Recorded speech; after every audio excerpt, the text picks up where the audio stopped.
Hello, you're welcome to my YouTube channel once again. Don't forget to subscribe, leave a comment in the comment section, click on the notification bell to be notified whenever I post a new video.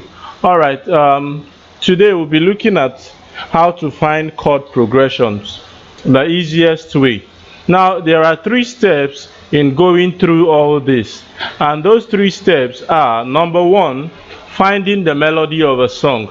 So we're going to use this popular worship song, Nigerian worship song.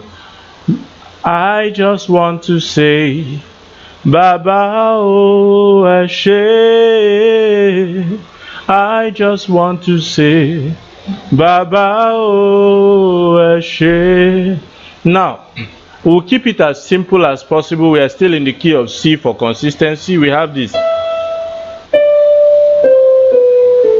Mi re do ti la, do mi re, do mi re do, mi re do ti la, do mi re ti do.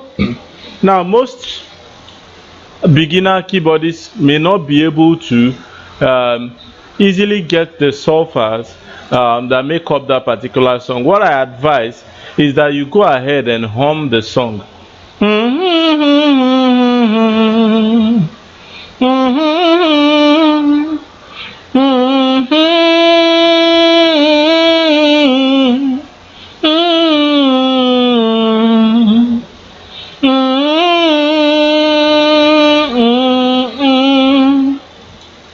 Now with that, you move to the keyboard and try to find exactly what you hum, and you get the melody of the song.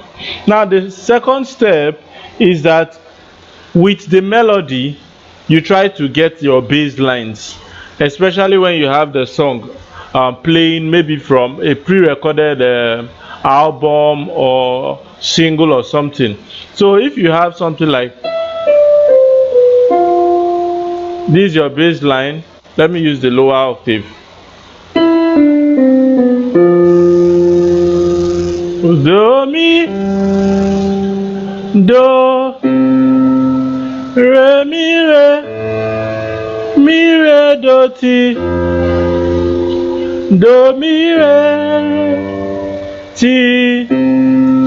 So you're paying attention to what the bass is playing. Maybe the bassist, if not a bass, is just what the left hand is supposed to be doing. You're looking out for the bass, because most of the time what happens in the bass dictates the kind of chord that you play. Then the third thing is that we need to use that melody you have gotten to get the chords. Now the 3 most important chords for every beginner is this. Your 1 chord, do mi so, in the key of C, is C G. Fa la do is your 4 chord. So ti re is your 5 chord. So do mi so fa la do so ti re. Of course, we're going to talk about inversions later, but you can invert these chords. What do I mean by that? You can change the positions of the notes of the chord. So do mi so can become mi so do. Is still the same notes that make them up. Then we have so do mi. The same for fa.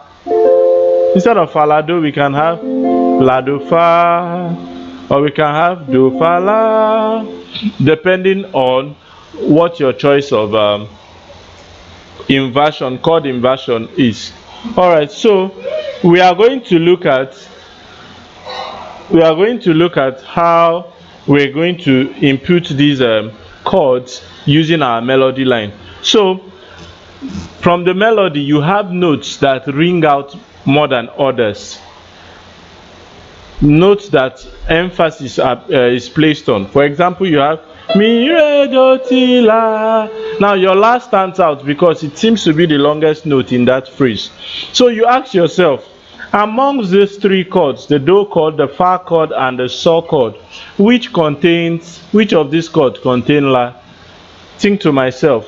The only chord that contains la is what? The fa chord, because you have fa la do. So I'm going to try the fa chord on the left whenever I land on La. So we have, you see it goes very well, harmonizes very well with that chord. Then the next phrase is Do, Mi, Re. Now which note is sustained here? That is the Re note. Which chord has Re in it?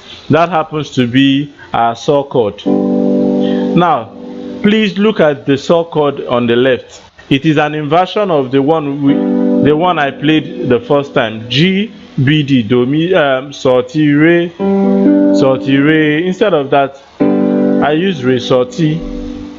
So we have two chords so far.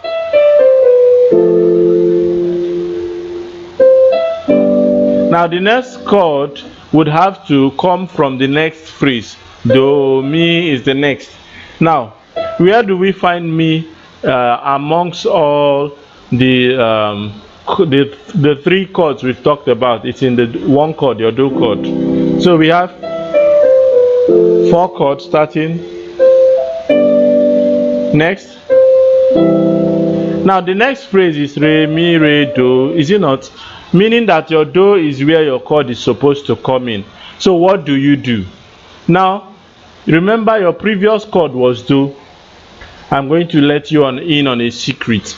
Now, whenever a chord progression ends up having your one chord appearing twice, you can switch the second one of those one chords for a sixth chord. And what is a sixth chord? La, Do, Mi, or you invert it.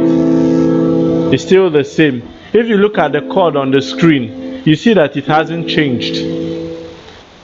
Anyhow you invert it, it hasn't changed. So for the second Re, Mi, Re, Do, at that point you can use the sixth chord, the A minor chord. So we have this.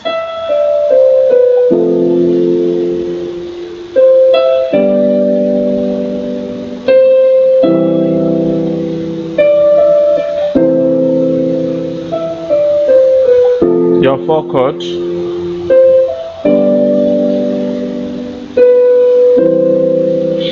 And this technique works for XYZ song, any song you can think of. Before we start looking at chord substitutions, I've done a chord substitution in this video, replacing the one chord with the sixth chord. But we are going to look in depth into that in our next in the next video.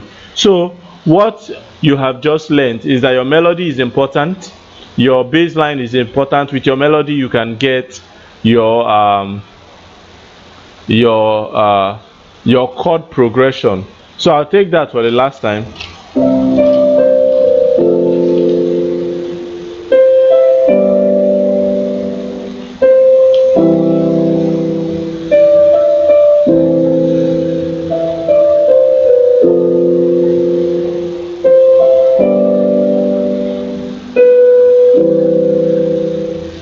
All right, thanks for watching.